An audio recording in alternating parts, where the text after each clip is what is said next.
Today's bio is on Major Melvin Kimball, U.S. Army Air Force. He was awarded the Silver Star, Distinguished Flying Cross, and Air Medal. Melvin Kimball was born in 1917 in Providence, Rhode Island, where he grew up and attended Hope High School. In 1935, he enrolled at the University of New Hampshire and moved in with his parents, Milton and Esther Kimball, on Durham Point Road in Newmarket. He received his bachelor's degree in business from UNH in '39 and returned to Providence, where he worked at the Swift & Company meat plant. In April '41, his friend drove up to the plant in his spanking new 1941 Buick and sported the brand new uniform of a second lieutenant in the Army Air Corps. The next day, Mel went to Logan Field in Boston and enlisted as an aviation cadet. At primary flight school at Camden, South Carolina, he flew the PT-17 biplane, training which later proved to be his lifesaver. He went on to fly the BT-13 at Macon, Georgia. He was commissioned on December 12, 1941, only 5 days after the attack on Pearl Harbor. Assigned to the 65th Pursuit Squadron in Groton, Connecticut, he mastered flying the P-40 fighter aircraft, taking extremely short takeoffs on dirt runways. In April '42, his group flew to Quonset Point Naval Station in Rhode Island. They taxied over to the side of the Ranger aircraft carrier, and they were hoisted aboard the air carrier with all 68 pilots still inside their airplanes. Within an hour, they were escorted out to sea by a cruiser and 5 destroyers. At Trinidad, they picked up a tanker and sailed on to the coast of Africa and Destination X. Melvin and fellow pilots hopped across Africa to Karachi to support operations fighting the Japanese in Burma. Kimball was one of 9 volunteers to be in the vanguard of the China Air Task Force, known as the Flying Tigers. From May '42 until September '43, he flew combat missions from 5 different bases in China. He earned his first Air Medal in November '42 for shooting down a Zero aircraft. By early '43, he was already an ace with 4 Zeros and an I-99 bomber to his credit. On March 29, '43, Kimball was involved in one of the most dramatic rescue efforts of the war, one which was widely reported at the time, and it was featured on the Gene Autry radio show. His group ferried old P-40s to India, where they were to pick up new fighters in return. Forced down by engine trouble on the flight from China, Mel thought he had belly landed safely in India. He quickly learned he was in Japanese-occupied Burma when he started taking ground fire from the Japanese troops advancing from the surrounding woods. Armed with only a .45 pistol, things looked bleak.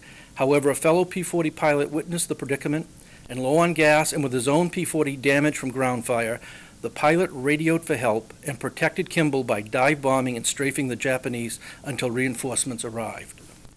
Kimball was now helpless with all his ammunition gone. The Japanese poured some 30 bullets into his plane, but luckily they missed him. Heeding the call for help, a Lieutenant Ira Susky grabbed an axe and flew from the Assam Dragon Base in India in an unarmed, fabric-winged biplane, the P-17, the same aircraft on which Kimball first learned to fly back in South Carolina. When Susky arrived on scene, other P-40s came to the area and were still hitting the enemy and keeping them from closing in on Kimball. In the midst of this battle, Susky brought the biplane down safely in a small clearing, pitted with water buffalo mud holes and rutted with elephant tracks. With the Japanese still firing on them from the woods, the 2 pilots worked frantically to get the PT-17 off the ground. 8 times they tried to take off, and 8 times they failed. After each attempt, they had run across the clearing, which, when they were still under fire, chopped down trees and bushes to make the runway longer. By this time it was getting dark, and they knew if they didn't get the biplane off the ground before dark, they were lost. And the P-40s overhead were already having a hard time seeing the enemy, and when darkness came, they knew that the Japanese would close in and finish the job. Finally, on the 9th attempt, the P-17 rose clumsily into the air and soared away to safety, scraping the tops of jungle trees. Another pilot then dive-bombed Kimball's downed aircraft and destroyed it so that the enemy couldn't use it. Lieutenant Susky was awarded the Distinguished Service Cross for his actions on that day. The following April, in '43, Kimball was awarded the Silver Star when he drove away 8 Japanese planes from the US Airdrome in China.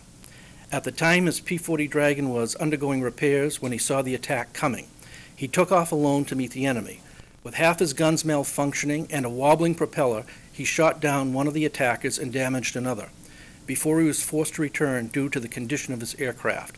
The Japanese broke off the attack, apparently fearing that Kimball's daring action was just a ruse to draw them into a trap. Mel was promoted to captain on August 1st, 43. A week later, a group of 5 fighters encountered bad weather while returning from a mission escorting B-24 bombers to targets near Hanoi. Given incorrect course by their base, all 5 fighters eventually ran out of gas. The pilots all crash-landed or bailed out, and Kimball jumped and cut his leg on the tail of his plane. He and another injured crewman made their way to a nearby village where the friendly mayor released 8 prisoners from the local jail to carry the aviators to the next village, 4 bearers to a litter. This mode of transportation, with a change of litter bearers at each stop, continued from village to village for 200 miles. The War Department notified his parents in Newmarket on September 1st that Mel was missing in action. And about 2 weeks later, his folks received message that he was wounded and recuperating in an Army hospital. Mel then called him from California, saying he was on his way home.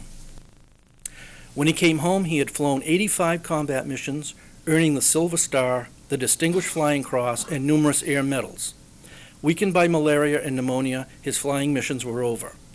After recuperating, Kimball served in a number of stateside training assignments that took him to Virginia, Idaho, Texas, and South Carolina. He was discharged in January of 47 and stayed in the reserves for another 10 years before attaining the rank of major. After military service, he rejoined Swift and Company and worked in sales for 25 years in their Chicago and Grand Rapids offices. He then worked for the U.S. Postal Service for another 18 years before retiring in 87 and returning to New England to be closer to his children. Mel passed away in Riverside, Rhode Island, November 1st, 2004, and he's buried at Arlington National Cemetery. In a parenthetical note, the Gene Autry show approached producers in Hollywood about doing a biofilm on Mel, and they said it was too unrealistic. Nobody would believe it.